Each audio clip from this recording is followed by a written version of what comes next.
welcome fellow wargamers. Michael from Miniature Wars here. Unless you've been in the Himalayas on vacation, you've probably seen the announcement of the new version of Lord of the Rings. I saw this announcement of the new set with a little bit of trepidation and some apprehension.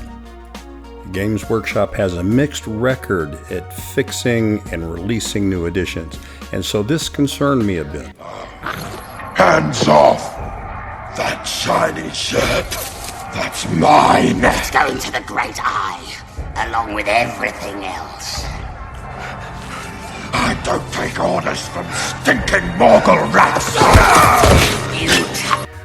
I will admit, most of my reaction was based on this paragraph off of Warhammer Community on 8 August. 6 years after the release of the Lord of the Rings Battle of Pelennor Fields, a whole new edition of the game is galloping towards us. The emphasis here is mine. In addition, it said, the new edition will focus on the upcoming Lord of the Rings The War of the Rohirrim movie. Then a week later, on the 15th, we saw this. The entire core rules have been rewritten in an effort to streamline and modernize both the way that the rules are presented and the game itself. Clearer language, consistent terminology, and making the rules easier to follow have been the priorities, and a selection of new rules have been added to inject even more narrative flavor into the game. This sounds a lot like marketing talk to me, and not talk from a developer to the people who want to actually buy the product.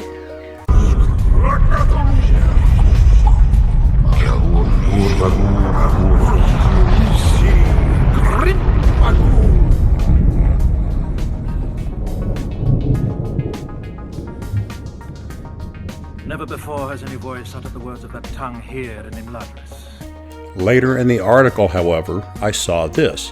The new edition will still play like the game we all know and love. Hoorah! And there are no major changes to the core mechanics of the game.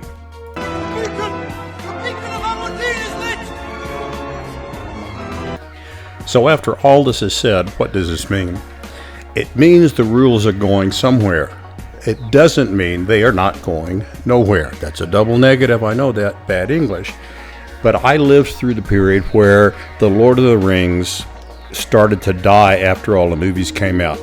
People lost interest in the game. Games Workshop tried to generate interest in it, but it looked like it was the red-headed stepchild in the Games Workshop lines.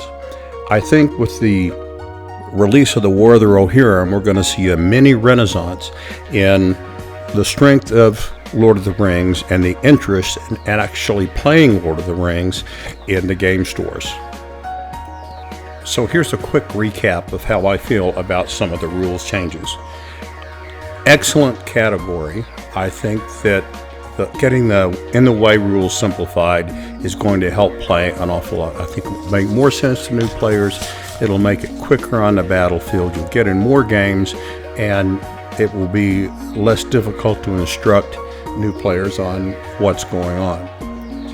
I am on the fence about the special strikes being removed, but again, simplification I think helps a lot.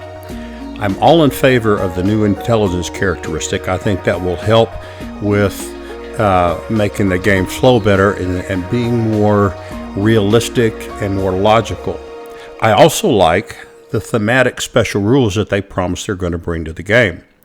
One of the things that Games Workshop usually does with their supplements is they re-release them and they jack up the prices. In this case, it seems to me that having two different supplements, the Armies of the Lord of the Rings and Armies of the Hobbit, makes sense. I also like the fact that they're going to release the Legacies of the Middle-earth PDF, which will be available to be downloaded for free at the same time that the Armies of Middle-earth will. That will allow you then to get in and actually play the game quickly and not lose some of the things that you've had.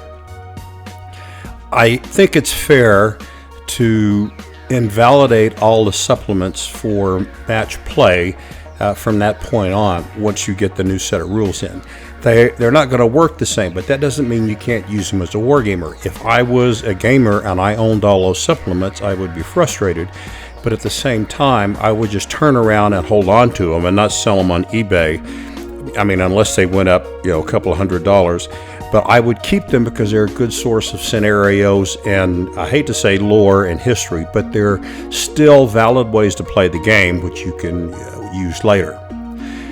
I like the fact that they admitted that they were aware of the short shelf life of the Rise of Angmar and wanted to make sure that people knew about it. I think that that's being upfront and honest, and I imagine what happened was either the book was delayed or the rules revisions were made quicker, and so they overlapped more than people thought that they were going to, and that's why Games Workshop put it up here. I am looking forward to, I don't have a good or bad on this yet, but I'm looking forward to the distribution of the fight values.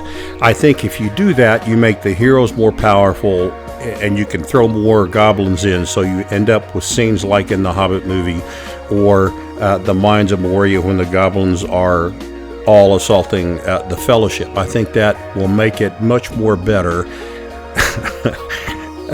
That didn't make sense, did it? It'll make it better from a narrative standpoint. One of the things I'm on the ropes about is this comment I saw. For players that like to find the most potent combinations, fear not. Many of these army lists shall still provide ample opportunity for you to try out your combinations and see what you can come up with.